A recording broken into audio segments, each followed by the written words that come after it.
Okay, a bit of explanation. I've been trying to get local people to come and do talks, and they've been resisting. So that's why we spend a lot of money to get people coming from Barcelona and Italy and everything else. So come on, help me to save some money, okay? So the idea is that since you don't want to do the full talk, so how about you do the lightning talks, okay? So we talk about 10, 15 minutes. So then I decided I need to eat the dog's food, okay? So there wasn't advertised, so sorry to take you by surprise.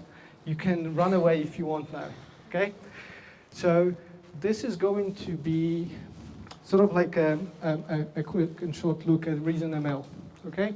So I'm actually evaluating the technology at the moment to use in the new startup, and I'm just wondering, is it going to be any good or not, okay? Who likes to sleep at night? Right? So this is my sort of like a first condition when I look at the technology. Is this going to help me to sleep at night? You know, if I send a product and it's in the production, would somebody call me and tell me, hey, it's broken? Okay, so this is my usual first question. But this is the picture that I've got every single time I work with JavaScript, right? Another module, just another package, you know. By my count, it's probably like 98% of the code we ship, it's not yours. It's always some sort of like outside package, okay? So who knew that React wasn't actually designed for JavaScript, right? So some people are surprised. And it was originally written for like in standard ML. And then it was OCaml. And then it was JavaScript, okay? So I can get the point, because if somebody tells you, hey, go and do React in OCaml, probably everybody just walk away and they would never take off and it would never have the meetup, right? So somebody made a call to switch it, but if you do a lot of Redux and big apps and stuff, it's really good to have immutability, and the only way to do it is just pull it from outside, like immutability library or anything like that. And I would say it's good to have some sort of a type safety as well, okay? But the goal is sometimes to actually have like an end-to-end, so be sure that you send the data across your stack and you're kind of confident that nothing bad happens with this. So in terms of ecosystem, so you've got something called Reason, which is kind of like a syntax on top of OCaml, okay? And some people call it JavaScript 2030. I would pretty much say it's probably 40. And it was created by the same guy who did React, Jordan Walk. He's quite a clever chap. And this is the biggie to me, you know? You can't possibly get null errors. There's just no way, okay? So this is like a simple thing. Okay, so first time when I look at it, I thought like, okay, curly brace is probably some object, but then why would you declare another variable inside of the object kind of thing? But it's quite simple when you look at it at the end. So we've got the hello world sort of sent back, and I found it quite nice and neat. But this is what sort of turns me on. Has anybody done any sort of like Haskell programming? Oh, 2.5. Right. So this is the beauty. This is what I really love about this. So the function at the bottom is pretty much like a for loop running from 1 to 100, and then sending the number into the fizzbus, right? What it does, it just takes the number and just creates a list. And the switch statement, which in JavaScript people don't really like to use because they think it's slow, etc., etc., it's actually quite powerful in ReasonML. So we create like you see the square brackets, it's actually not an array, it's a list, right? So you create a list of remainders of division by 3 and 5. And then you do something which is very, very powerful in ReasonML, and it's called pattern matching, okay? So all those from like 0 and 0. So this is checking if the number is divisible by 3 and 5 at the same time. If that's the case, print fizzbus. If it's just divisible by 3, then fizz and the other way. And then the underscore at the bottom is pretty much the catch-all case, okay? So if everything fails, then just print the integer, okay? So it goes through the whole Reason code base. The pattern matching is really, really powerful and beautiful, and there are some other things as well. So then there is something called BiggleScript as well, which is literally a compiler that takes your OCaml and Reason and compiles it to JavaScript. And the JavaScript is actually very good quality and human readable. So it's not sort of like I don't know, webpacky, uglified kind of JavaScript. It's something that you could probably struggle to distinguish if it's written by a compiler or the human. It's actually quite good quality. So you can go to the website, and pretty much what you do is you would install BS platform globally within your system, and then this is what it's used when you actually compile your project. So obviously you want to do React, right? So this is pretty much the usual steps that you would go through when you do like a React application. So you see that you can actually activate a theme which is with hooks. So you can use those things as well. So this is like a basic stateless component.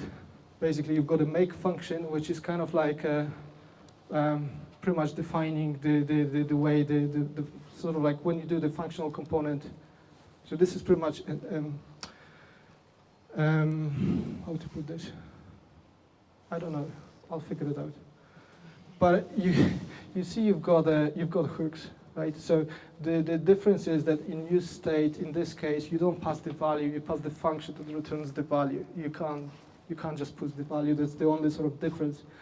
But everything else looks more or less okay, probably this React string thing, which is, we'll get back to later on, but this is what you need to do to actually display a string within the HTML or JSX. So Interop is something quite interesting. So you can literally plug in like a raw JavaScript into your ReasonML. So in this case, you've got a string, which is this bs.raw, and you put a string into a variable within the ReasonML, and then you can log it out, and pretty much you can move in between. So this is very good for prototyping when you've got like some JavaScript that you want to test, and you don't want to go through the whole process of creating this in ReasonML. So you can just validate if it works, and then use it or not.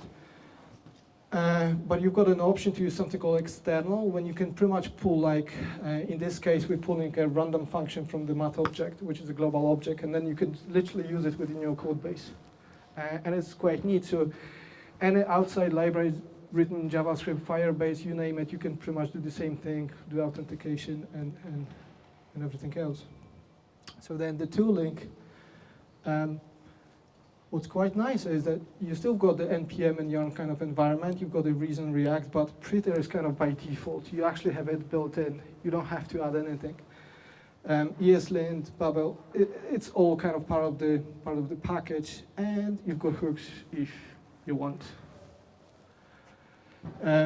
You've got a plugin for VS Code, which is quite good. I've used it ever since I started. It was really, really, really good quality, and Jared is a person who is quite known about advocating for the ReasonML. The other thing that I quite like is called exhaustive pattern matching. So let's say at the top is something called a variant, when you define this sort of like a type of variables, and then let's say it's like a dummy example, we've got some maybe API return, and then you get the message and you switch on the data received, right? So you actually experience is like when you imagine like when you've got like very complex if statements that you have to cover all the cases. When you do it in JavaScript, more or less, you kind of have to, you're sort of on your own, right? But in this case, you're gonna get a warning, you know, that the pattern matching is not exhaustive. You forgot about no result, and it's not gonna come back to you from production. So I think it's quite nice. The beauty is that the type system is sound. Inference is just fantastic. You don't really have to annotate anything. Literally, the inference is doing the job for you. You can annotate yourself in case when you pull something from JavaScript, for instance, and you want to make sure that this is a string, for instance. And literally, by default, the coverage is 100% in terms of types. Props that I see with the type system that I mentioned, inference, it builds so quickly. Literally, you can't literally flip it up, and it's done. So your Reason file and your JavaScript file, they live next to each other when you choose to, and you see them being generated quite quickly. There is no type coercion, so that means in JavaScript you've got a class which pretty much is overloaded, so you can add strings, you can add integers, you can add floats, right? In this That's not the case here, and I think it's actually quite good because it forces you to think what I'm adding. Okay, so if you're doing string concatenation, that's 2 pluses. If you do just plus, this is the integer addition, and then with the dot, this is for floats, and I think it's actually quite good. You don't get null errors, and there's no imports thing. It's pretty much like if you work with the React, you see those imports in every single file. You don't have to do it here. Your compiler knows where the files are. So you can move things around, and it's all detected, and it's fine. And right? So the challenge might be, depends why you need this for, okay? If this is like a new, I don't know, if you work for a client, you would have to convince him, hey, it's worth going, but then you might lock the guy actually with the technology that he might later on, or she might actually struggle to find developers for, okay? So that might be a problem. If you've got a startup and you're kind of confident in the quality of the team, and you want to go all the way, then it's beautiful and it can actually work for you, okay?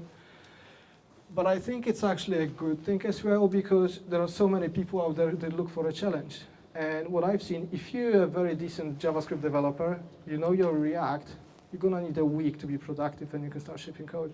That's my claim. So, takeaway, go and try it, right? It's not gonna cost you a lot, but at least you're gonna find something, and yeah, make sure you're gonna have a decent sleep. And that's it. Thank you. Thank you.